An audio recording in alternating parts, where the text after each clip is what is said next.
We're going to start off tonight with some really good news. Strongsville International Adoption Agency was raided by the FBI. Here's why. The FBI has confirmed to Channel 3 News that they executed a raid on Strongsville International Adoption Agency Tuesday morning. Back in December, the U.S. Department of State debarred European Adoption Consultants, or EAC, from continued operations, citing a pattern of serious, willful, or grossly negligent failure to comply with standards for international adoption. On Tuesday, the FBI raided their offices and the home of its founder, but they wouldn't elaborate on the nature of the raid, other than to say they were executing a warrant. Among the allegations by the State Department, the EAC failed to adequately supervise preventing the sale, abduction, exploitation, or trafficking of children. And they failed safety procedures that prevent solicitation of bribes, fraudulently obtaining birth parent consent to get the children here. The organization posted on their website in December, despite the fact that we disagree with many, if not most, of the statement and are considering the option of appeal, we still have to make a plan to transfer of all cases by the end of this month. The organization can no longer transact any adoptions, which they indicate left several families in limbo. Well, I'll tell you what, it would appear as though there was a human trafficking operation going on, and the FBI is doing its job. Now, of course, think back to just last week when Trump signed a human trafficking executive order. Think about what's going on right now. We're seeing a lot of these incidences pop up in the news. Something massive is going on. I mean, there was over, I think within the past week and a half, 500 people arrested for trafficking or pedophilia or related to pedophilia. That's really, really, really good news, folks. Really good news. Something big is going on right now. We're not seeing the whole picture with it all. But I'm really considering that this might actually have to do with Pizzagate. And you really got to wonder, just how big is Pizzagate? How big is it? We've seen journalists totally shut down by mainstream media. One of them was Ben Swann. Where did Ben Swann go? He just went back to his day job. He no longer could do his investigative journalism anymore. Why? Was it a threat? What was it? Was he paid? Was he bribed? How big is this thing? How big is it? That's the question. And I think a lot of people are getting the point that we're really witnessing some internal warfare going on right now within the administration, within the White House, within the government. Our government is divided, totally divided. There's a lot of dramas, and there's a lot of covert warfare.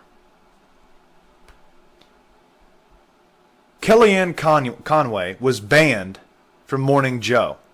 Now, I don't watch Morning Joe. I don't know if you guys do, but I just thought this was rather interesting because it's proving a point. The rift, the division between Trump and the mainstream press. They're at war. But it's not just the mainstream, fake stream press. It's the CIA. It's individuals within the clandestine services that they're at war with. Now, listen, you all know that we are not pro-Trump. As I said before, we will watch, and if he does something good, then of course we'll report on it. If he does something bad, we're also going to report on it. But what we're witnessing right now is a massive internal covert warfare operation. And whoever is behind it all, they're pushing back pretty hard, as we can see. Instead of engaging directly in covert warfare out of sight, the individuals who are involved in the CIA or the clandestine services, they're trying to sway the public's opinion. Which is why the Illuminati and the agentures of the Illuminati bought the press. And when they bought the press, they then issued propaganda. And then, of course, the government legalized propaganda under the NDAA. So what they're doing here is we're seeing so many organizations pop up that are anti-Trump administration, that are anti-freedom, And I'm not trying to make a direct connection between Trump and freedom. I'm just saying, because a lot of them are tied directly to communism and socialism. That's the side that it is. Now, I know that was a little tangent, so I apologize, but hang on. So we have the agent tour of the Illuminati, who is behind the mainstream press. And instead of engaging in covert warfare behind the scenes, we're actually seeing it being brought to sway the public's opinion. And when they begin to sway the public's opinion, well, then we have things like riots and protests, and it's all based on bias rather than fact. And this division cannot stand, because eventually it leads to discord and distress, and then civil war and unrest. Now, from my opinion and from my research, now I'm not trying to call Trump anything yet, don't jump your guns, just listen. From our research, they own both sides. We have yet to see how this is all going to play out. Now, we also know for a fact that nothing is going to stop, doesn't matter who is in the White House, nothing is going to stop God's plan and God's agenda, which is all laid out for us in the Bible. But before we get into that part of this, let's continue. The war. See, we're seeing it. The war. They're actually calling this a war between Donald Trump and the mainstream media. Escalated Wednesday morning when MSNBC's Mika Brzezinski declared that Trump advisor Kellyanne Conway will no longer be invited onto the popular morning show Morning Joe. She's not credible anymore. Well, who is to say she isn't credible? Conway became persona non grata after a difficult few days for the senior advisor. As National Security Advisor Michael Flynn's resignation unfolded this week, Conway repeatedly contradicted statements from the White House and appeared out of the loop. And appeared, here's the key question, what if it was designed? What if they don't want you to know what's all going on? Because there's so many leaks. She was also scolded by the Office of Government Ethics for promoting Ivanka's Trump clothing line on Fox News. Brzezinski's had enough. Every time I've ever seen her on television, something is askew, off, or incorrect. This morning, Brzezinski said that Conway will no longer be interviewed on Morning Joe, so long as Brzezinski. It's giving people dishonesty. It's not worth the interview. Joe Scarborough, Brzezinski's co-anchor, agreed. She goes out and lies, and you find out about those lies a couple of hours later. Scarborough said Conway is out of the loop and absent from key meetings within the administration. She's just saying things just to get in front of the TV set and prove her relevance, he said. Behind the scenes, she's not in these meetings. This is not the first time a mainstream news outlet has declined to book Conway. 2 weeks ago, Comedy News Network, or the CNN, decided not to book her on State of the Union, citing serious questions about her credibility. Well, you know, I got a lot of questions about the CNN's, or I don't know why I'm saying the CNN, CNN's credibility. They're fake news. They push fake stories all the time. But anyways, before we get off track with calling people fake news and things, obviously, we're focused on the rift and exposing what this rift is. Let's keep going, because it gets worse. Trump knew for weeks that aid was being misleading over Russia, White House. U.S. President Donald Trump knew for weeks that National Security Advisor Michael Flynn had misled the White House about his contacts with Russia, but did not immediately force him out. An administration spokesman said on Tuesday, Trump was informed in late January that Flynn had not told Vice President Mike Pence the whole truth about conversations he had before Trump took office with Russia's ambassador to the United States. White House spokesman Sean Spicer said, Pence learned of the incomplete information that he received from Flynn when news reports surfaced late last week. Spokesman Mark Lauder said on Tuesday, Flynn quit on Monday after Trump asked for his resignation, and the president hopes to pick a new national security advisor by the end of the week, Spicer said. The departure was another disruption for an administration already repeatedly distracted by miscues and internal dramas since the Republican businessman assumed the presidency on January 20th. Now, wait a minute. We're not witnessing necessarily internal dramas. We're seeing covert warfare.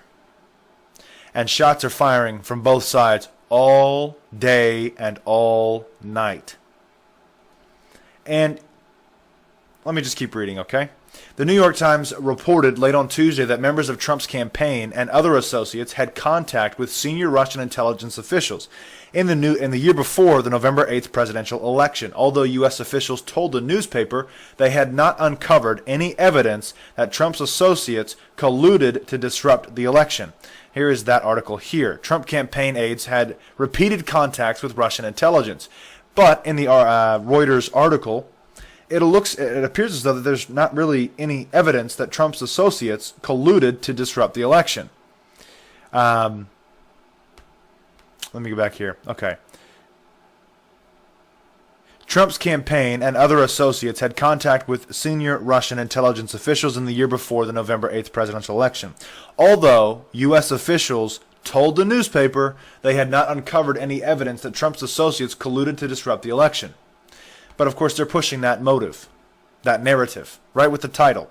Phone records and intercepted calls show that members of Donald J. Trump's 2016 presidential campaign and other Trump associates had repeated contacts with senior Russian intelligence officials in the year before the election, according to 4 current and former American officials. American law enforcement and intelligence agencies intercepted the communications around the same time they were discovering evidence that Russia was trying to disrupt the presidential election by hacking into the Democratic National Committee. 3 of the officials said the intelligence agencies then sought to learn whether the Trump campaign was colluding with the Russians on the hacking or other efforts to influence the election. The officials interviewed in recent weeks said that so far they had seen no evidence of such cooperation. There's no evidence of cooperation. Now, they're saying that they had communications, but there's no evidence of such cooperation. Then where is the evidence that they had communication?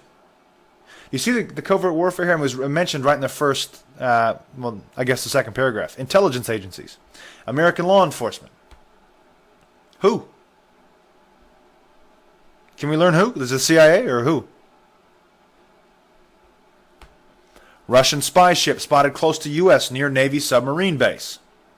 The Russian spy ship Viktor Leonov on Wednesday morning was spotted 40 miles closer to the U.S. and not far from a Navy submarine base in Connecticut, a U.S. official told Fox News.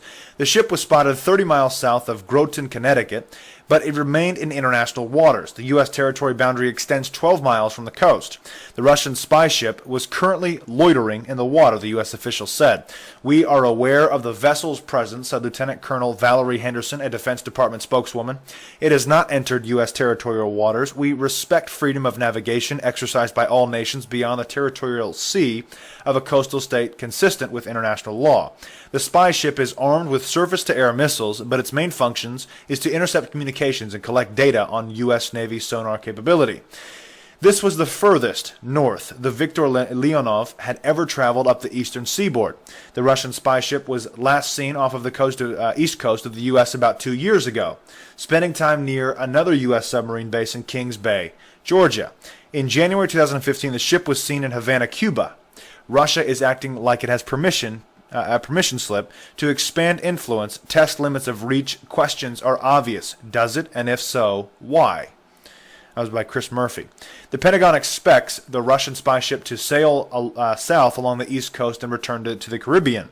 The deployment of Viktor Leonov was months in the making. Fox News was told the ship is part of Russia's Northern Fleet based along the Barents Sea. The ship crossed the Atlantic and made a port call in Jamaica in the past few weeks, according to officials. So why in the world is a Russian spy ship, I imagine, spying on our intelligence agencies? Why? If they're colluding and working together, why are they still spying on each other? Is it just for appearances? Because, I mean, if they were really colluding, you probably wouldn't want to be seen, obviously. But something strange is going on with all of these stories, reports. Something is going on. And whether it be with the Trump administration or the mainstream media, we have yet to find out. And what I mean is, what's the motive? What is the end game? Obviously, it is about massive division. So where does division lead to? Let me know what you guys think in the comments. China deploying troops at North Korea border after assassination. February 15th, UPI. The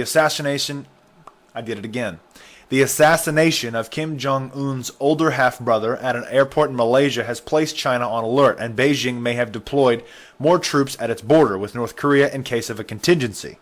Chinese Foreign Ministry spokesman Zhang Shuang told reporters at a regular press briefing on Wednesday that his government is paying attention to reports regarding the slaying of Kim Jong-nam. South Korean news agency Yonhap reported, "We are very interested in the progress of the case," the spokesman said, while adding that he cannot confirm whether Kim's family resides in Macau, a special administrative region of China. Kim Jong-nam, who is 45, is believed to have had two families in China, according to Seoul's National Intelligence Service. His first wife and their son live in Beijing, while a second spouse lives with two children and a son and a daughter in Macau. China fears instability as its shared border with North Korea. The news may be behind a Beijing decision to increase the number of troops at the border, according to the Information Center for Human Rights and Democracy, a non-governmental organization in Hong Kong. Here we go again. A report has now come out that the DoD is considering recommending ground troops for Syria. This is obviously a continuation of the Syrian crisis. And as we've just heard Assad say, U.S. forces for many years have not been helping out at all. The Pentagon is reportedly considering proposing President Trump send conventional ground combat forces into northern Syria for the first time to help speed up the fight against the Islamic State in Iraq and Syria, or ISIS. It's possible that you may see conventional forces hit the ground in Syria for some period of time, one Defense Department official told CNN Wednesday. A Pentagon spokesman told The Hill the department has seen the report but declined to comment. White House Press Secretary Sean Spicer also declined to comment to reporters. Right now, about 500 U.S. Special Operation forces are authorized to be in Syria, though the exact number on the ground fluctuates. But the United States hasn't yet sent conventional forces into Syria. Doing so would significantly increase the U.S. presence in a country with a battlefield complicated by its own civil war. CNN said U.S. officials are characterizing the idea as a point of discussion, not a formal proposal. So, are we about to witness our troops now going into Syria? After all this time. You know what? There's something to this Syrian crisis, and it has much more to do with prophecy than what in the world the mainstream media is talking about. Of course, we know about the destruction of Damascus, and we've seen the destruction of Damascus. And of course, we saw Albert Pike's letter that World War III would basically come about because of the Islamic forces versus the Zionist forces. And of course, they control both sides. There is an agent tour in the Illuminati who is baiting and playing both sides. Whether it be two agents or multiple or whatever have you, obviously it'd be multiple. This is what's going on. Now, how is this all going to play out? That's still the question. It hasn't really blown up into this massive literal war called World War III yet. But it's brewing. The conflicts, the shifting alliances. We're seeing this play out. And of course, we all need to be paying attention to exactly what's going to take place with it. I would like to thank you all for watching and listening. Let us know what you think in the comments. God bless and carry on.